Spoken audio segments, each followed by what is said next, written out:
યાત્રાધામ ડાકોર તરફ જતા તમામે તમામ માર્ગ પદયાત્રીઓથી ઉભરાઈ રહ્યા છે।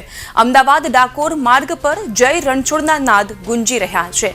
પદયાત્રીઓ માટે 200 થી વધુ સેવાભાવી કેમ્પ્સ શરૂ થઈ ચૂક્યા છે। વહીવટી તંત્ર અને પોલીસ દ્વારા બંદોબસ્ત ગોઠવવામાં આવ્યો છે। જિલ્લા પોલીસ દ્વારા વિના મૂલ્યે છાશનું વિતરણ પણ કરવામાં આવી રહ્યું છે। મહેમદાવાદ ખાતરજ ચોકડી પાસે છાશનું વિતરણ પદયાત્રીઓ માટે થઈ રહ્યું છે। સેવામાં સર અમે 5 વર્ષથી આવનારી સેવા ચાલે છે ડાકોર જતા પદયાત્રીઓ માટે।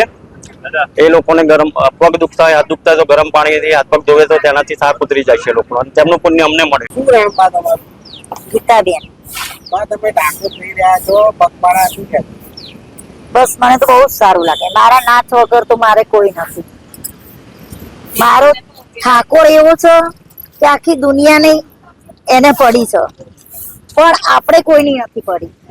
કેટલા વર્ષથી આપ પદયાત્રી છો? અમે આ 20 વર્ષથી આવીએ છીએ। વ્યવસ્થા આપણે કેવી લાગે? બહુ સરસ।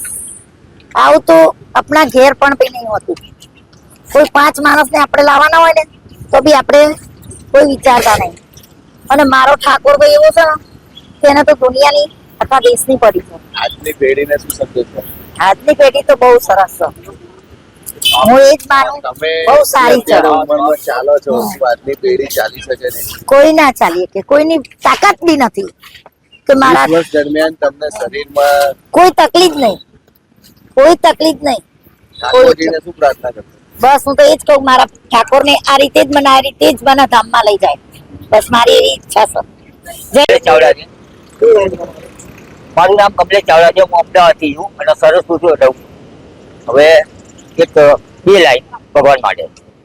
इस रियासत के सुल्तान हम, ऑल वर्ल्ड पूरी कायनात। हमारी रियासत में अगर आना है, अदब कायदे झुक के आना है। कोई रोके या टोके तो कहना श्री कृष्ण नाम हमारा है।